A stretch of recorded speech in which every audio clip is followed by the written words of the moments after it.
ఉన్నట్టు కనిపిస్తున్నారు. మీ ఇంటర్వ్యూ ప్రయత్నం చేసినప్పుడు మీరు చాలా బిజీ వాస్తవానికి. అంటే అనేక కార్యక్రమాలు సర్వీసులో ఉన్నప్పుడు మనం వాయిదా వేస్తుంటాం అఫీషియల్ కార్యక్రమాల వల్ల.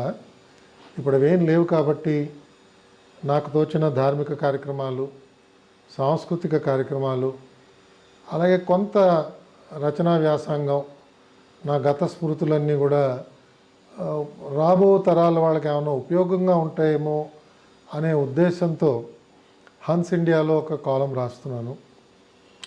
అలాగే నేను కొన్ని ట్రస్ట్లో సభ్యులుగా ఉన్నాను. కేవలం సేవాభావంతో వాటిల్లో పనిచేస్తున్నాను.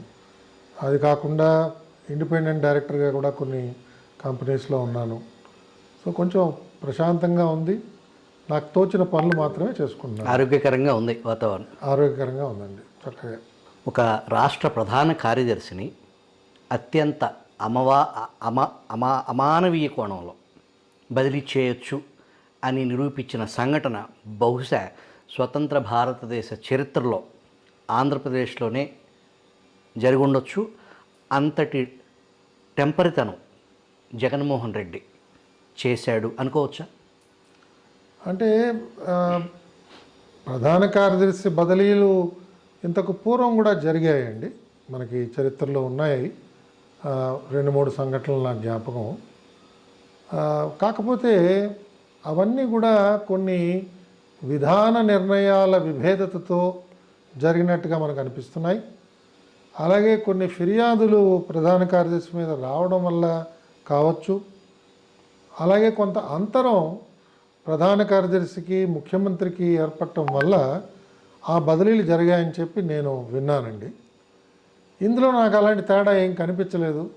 జగన్మోహన్ రెడ్డి గారికి నాకు వ్యక్తిగతంగా అంతవరకు ముదిరిన వివాదం ఏమీ లేదు. దైనందిన జీవితంలో ఒడిదుడుకులు ఉన్నట్టుగానే కొంత భేదాభిప్రాయాలు ఉన్నాయి. కొన్ని విషయాల మీద నాకు కొంత అవగాహన ఉంది అని నేను భావించిన వాటిల్లో కొంత బలంగానే నేను చెప్పడం జరిగింది. మేబీ దానివల్ల కూడా ఆయన కొంత ఏమన్నా ఒక రకమైన బాధకు ఆయన లోన్ అయి ఉంటాడు. ఎందుకంటే ఎవరు ఆయన ముందు మాట్లాడరు. ఆ తర్వాత నేను ఇవన్నీ కొంచెం పునరాలోచన చేస్తే నాకు అనిపించింది, ఆయన చుట్టూతా ఎంతమంది ఉన్నా కూడా ఎవరు మాట్లాడరండి. అందరూ చేతులు కట్టుకుని విధేయతతో నించుని ఉంటారు. కానీ ఆయన చెప్పిన దానికి ఒక రకంగా సమాధానం చెప్పడం కానీ లేదా దానికి ప్రతికూలంగా మాట్లాడటానికి కానీ ఎవరు సాహసం చేసేవారు కాదు. చెవులు మాత్రమే పనిచేయాలా? చెవులు మాత్రమే పనిచేయాలి. చెవులు కూడా పనిచేసినట్టుగా లేదు కదా. ఎందుకంటే వాళ్ళు ఏమి విన్నారో ఏమి చేశారో కానీ ప్రభుత్వాన్ని మాత్రం అతలాకుతలం చేసేశారు. రాష్ట్రాన్ని అన్ని విధాలుగా వెనక్కి తోసేశారు. అభివృద్ధి చెందవలసిన రాష్ట్రంలో మనం చూస్తున్నాము దాని దాఖలాలు ఇవాళ ఎలా ఉన్నాయో.